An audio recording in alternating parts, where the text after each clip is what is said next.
Hello everybody, welcome to this impromptu video from myself, Steve-O. I'm Ricky Gervais, obviously. I just want to talk about this particular blank game week, to be honest with you, and slag off the FPL community. Well, I say slag off the FPL community. To be completely frank with you, a small minority that are just a bunch of hindsight merchant morons. To be completely honest with you, I hate them. I absolutely cannot stand these utter losers within the FPL community. I mean, I'm a loser. I don't deny it. This is the funny thing. I genuinely don't deny that I'm a loser, because I am. I'm a 40-year-old man vlogging in a fucking car, and idiots are going to watch it. But I admit that I'm a loser doing this. But the ones that think they're cool and hip and amazing, they're actually the ones that are losers, really. They're the ones that actually think they're something above God when it comes to the world of FPL, and thinking that, you know, they're always right and we told you so. We told you that picking Fernandes was the right move. You're joking. Picking Bruno Fernandes in a free hit or bringing him in on a transfer was a good idea, and if you didn't bring him in, then you're an idiot. Yeah, you're joking. You're joking. The fact that Bruno Fernandes has gone and got 2 assists and a fucking goal. You know, you're telling me that you predicted that, did you? Yeah, we predicted it. Yeah, we definitely predicted that. Oh, that's interesting. Because why is it on X and various podcasts that you listen to, most of them predicted Fernandes to do quite well, but they didn't expect him to get a scoreline like 17, because if they did, they would have captained him, which ironically I told Jason to do, but he didn't listen to what I told him. But whatever, we're not here to discuss that. And you see these same old members of the FPL community that last week were slagging me off and saying that, you know, in the comment section, all the live streams, you moron for captaining Palmer. How did you captain Palmer against Leicester? Salah was the obvious pick. And these same muppets are the same ones that captain Wood this week rather than Haaland. Oh, where are those people now? Oh yeah, they don't. They just stay underneath their bed sheets wanking. They just continue wanking and don't worry about the... Oh, can't be saying that, Steve-O. Shit. Oh, cut that bit out. No, keep that bit in. I just find them fucking cretins. And I know it's a very, very, very, very small minority. But like they always say, the small minority have the loudest voice. You know, they have it in the wrestling community, don't they? The internet wrestling, the IWC, as Paige once said. You know, the IWC have the big voice when it comes to opinions within the wrestling world. Well, it's the same as the world of FPL, isn't it? These losers that spout about the fact they've got this crystal ball and this was the obvious pick, but Steve-O, you're the idiot for going with your gut instinct. But it's funny how my gut instinct seemed to work this week, isn't it? Isn't that funny? Isn't it funny how my gut instinct of not using a free hit seemed to have worked out all right? It's funny that, isn't it?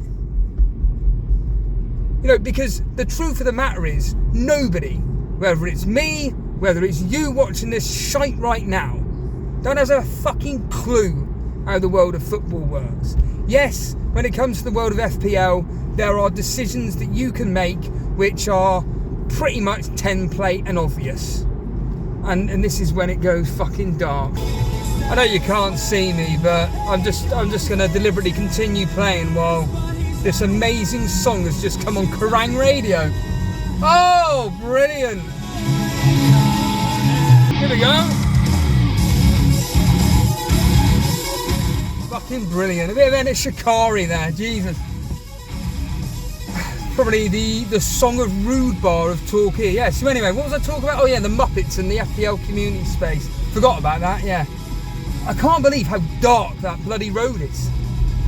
Like, don't get me wrong, It's actually nice to be in an area where it's dark rather than London where it's just bright lights everywhere. LED lights every single road you go down. Blinded by floodlights. Ridiculous. Anyhow, here we are. Pitch black again. So, yeah. Going on what I was saying about the hindsight merchants and predicting the fact that various players would do so well and various players didn't do so well, and there's obvious reasons why. It's funny, like I said, it's funny how this specific week, they got the Chris Wood one wrong, yeah, they got that wrong. They got the fact that Nottingham Forest were going to keep a clean sheet. They got that bit wrong, yeah, they did that. Wolves, that was another team. Yeah, Wolves. Wolves will definitely keep a clean sheet against Southampton, did they? No. Now, I'm not here talking about the fact that... I'm not here talking about the simple fact that free hitters got it wrong. No, they didn't. If they felt that this was a good blank game week to free hit. If you felt like in my personal situation and Jason's and various other people like Gary, Roberto, etc., that didn't feel the need to free hit, was it right in their own personal circumstances? Yes, it was right. And I get sick to fucking death of these, again, sorry to use this terminology, it's just the truth. These fucking losers that think they've got this crystal ball. When it goes right, they come out of the woodwork and it's I told you so. I told you so. You're wrong. You were an idiot for not captaining this particular player. You were wrong for not captaining that particular player. You were wrong for not doing the free hit. You were wrong not to hit the triple captaincy.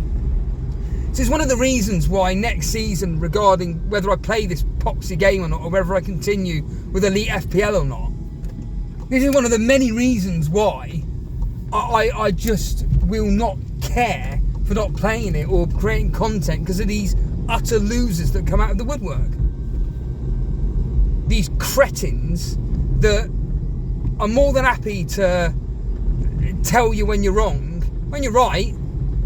Where do they go, everybody? That's right, like I said earlier, as it goes pitch black again, surprise, surprise. Let's just pause it for a second. And we're back again, just. Christ almighty. But, yeah, they're just there, lying underneath their beds, wanking, because it's the only thing they can fucking do. Wanking and crying over the fact that their Chris Wood captain didn't come through.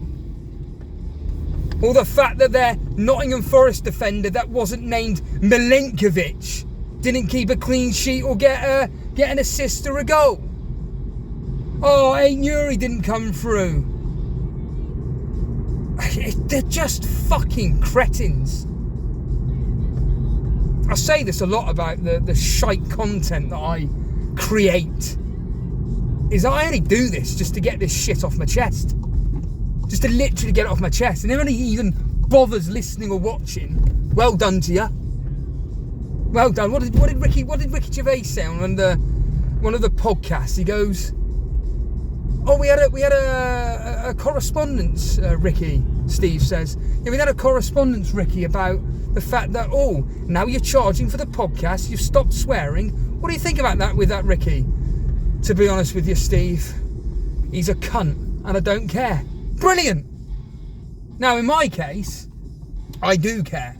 Again, I don't deny it. I do care when people just randomly attack you on the internet.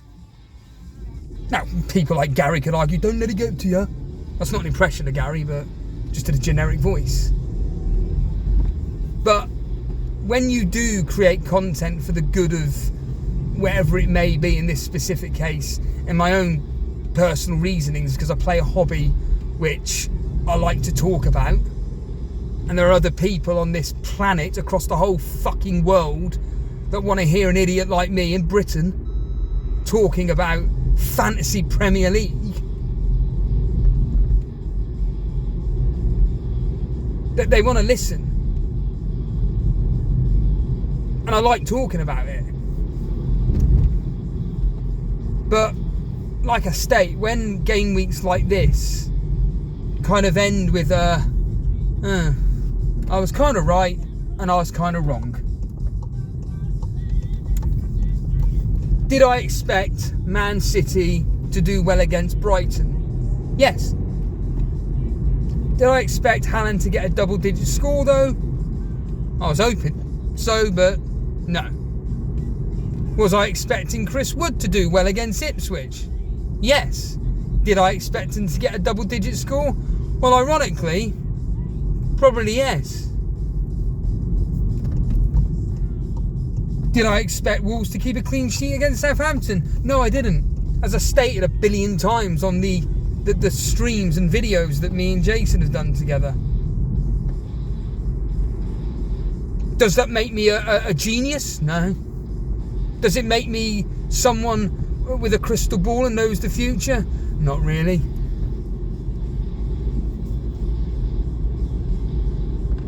But for me, when it comes to this game, I don't profess to be any good at this game. If anything, I'm pretty shit. I don't profess to be somebody that's consistent with ranks. If anything, the only thing I'm consistent with is getting shit ranks. To be completely frank, as we're about to enter the darkest area of the planet again. And we're back in light again. Yeah, it's been a game week in which I've come out of it, fortunately, very well. Today's been an absolute miracle with Arsenal keeping a clean sheet. Ironically, the history suggested it was a decent chance. I think that's now the third time in 6 games. Third time in 7 games that Arsenal have kept a clean sheet against Chelsea at home. Yeah, so Fulham keeping a clean sheet against Tottenham. Anybody expect that? No. But bloody hell, listen to this! Oh! I wonder if Mr. Reed is he probably will be at some point. Listen, here we go.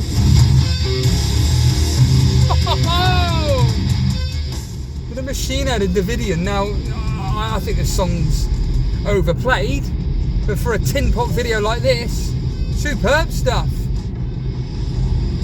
But yeah, I think that with, Fulham, for crying out loud, I can't believe how dark it is. This is ridiculous. But yeah, I think that with the fact that Fulham keeping a clean sheet against Tottenham, that is just absolutely insane, to be honest with you, when it comes to luck this particular game week. The prediction of Man United keeping a clean sheet against Leicester was an obvious one, even though I think I predicted 2-1, but I think that's now the 6th game in a row that Leicester haven't scored at home, or the 7th game now. It's disgraceful.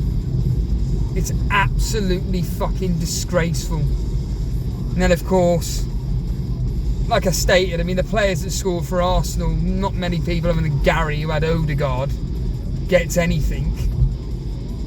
Jason's getting... Obviously, the big news was about Palmer not playing. Very fortuitous. He'll be back after the... Surprise, after the international break, of course.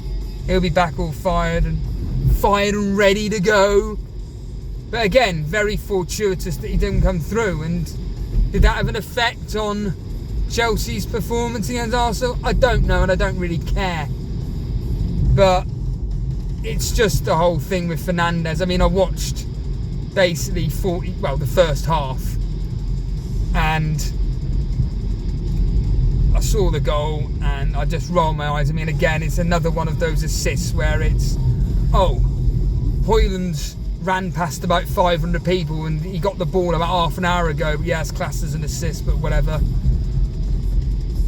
Yesterday, like I said, I came out of the game week pretty good. And here we go, pitch black again. Yeah, so yesterday I did okay.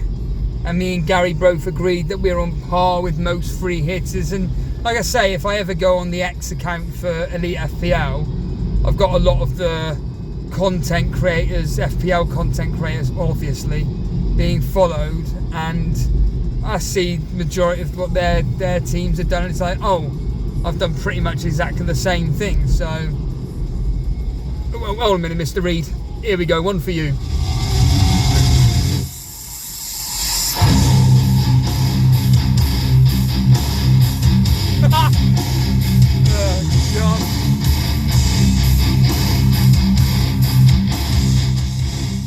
People don't realise how heavy that breakdown was. Back in 1995, or in my case, when I first ever heard the song back, bloody hell, the lights have actually changed for me. I was at this traffic light for about half an hour earlier. Yeah, back in 2002, going to the Hideaway, or Coco Lounge. Oh.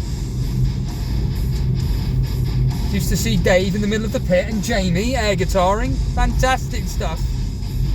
Anyhow, yeah, like I state, this particular game week was going actually okay, and I think I've just, like I said, I've come out with it on par with most people. I saw Jason's, including Fernandez points, got basically the same points as me. I see Dan, his points are essentially exactly the same as mine.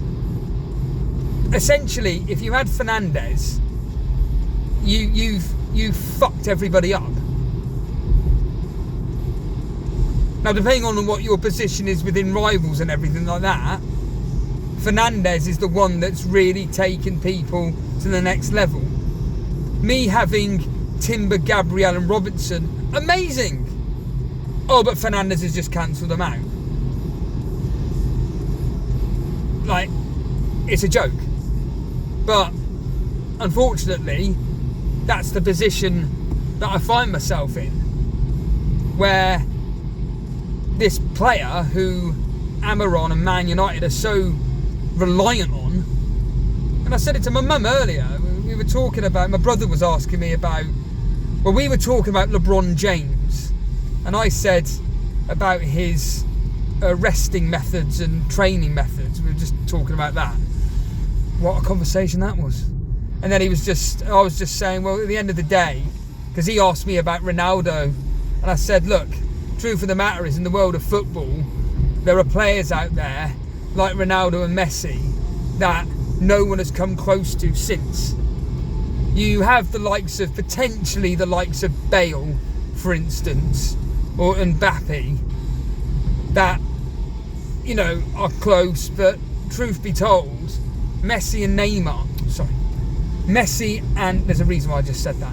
Messi and Ronaldo can literally win a game on their own. You look at Salah today, I know circumstances dictated that, look, the truth of the matter is that Liverpool were just absolutely shattered, and Newcastle performed well enough in which they won the game, and well done to them.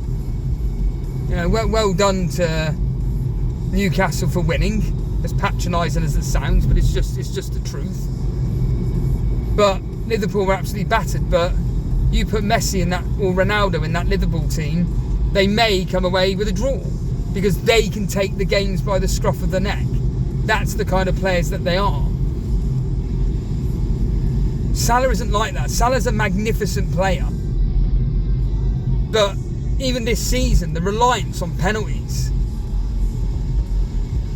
And who's the closest player to Salah in the Premier League of that kind of level? Palmer, Saka. Teams are so over-reliant, like Man United are with Fernandez. And I was saying to my mum earlier about the fact that when it comes to like the Carabao Cup and the FA Cup, this is when, oh, we're going to play the kids. So we're going to play the kids. But rather than actually, you know, bring them into the Premier League team if and when necessary, oh, we're playing Southampton this week. Look, we've got a Champions League game, very important to us. We can't be playing the likes of Salah in this game. We need him fully fit for the PSG game. We don't need Van Dijk in this game. We can easily afford to rest them. Nah, don't do that. We're going to play him still.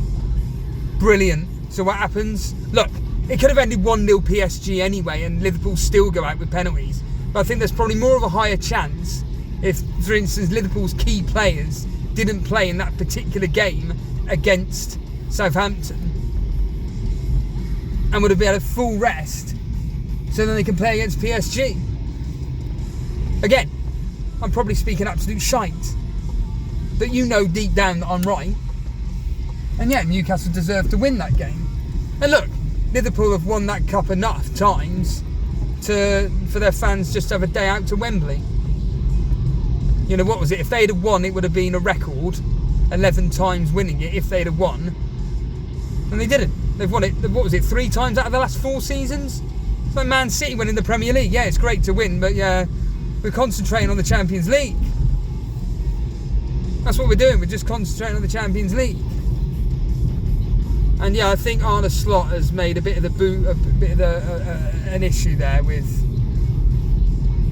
his team selections over there. And it's just like I said to you, it's like with Arteta, with Saka playing in games that he shouldn't be playing.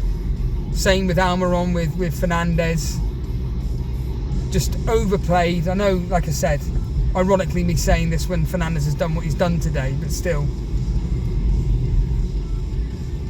Yeah, I think the annoyance now is the fact we've now got to wait for over 2 weeks for the next fucking game week. Like, it's just an absolute joke. 2nd of April is... No, it's not the 2nd of April, sorry. It's the 1st of April is the next round of Premier League fixtures midweek. And then, of course, the 2nd of April is the game where Man City are home to Leicester, and then you've got Liverpool at home to Everton. And there's going to be another debate around who to captain. Shall it be Salah? Shall it be Haaland?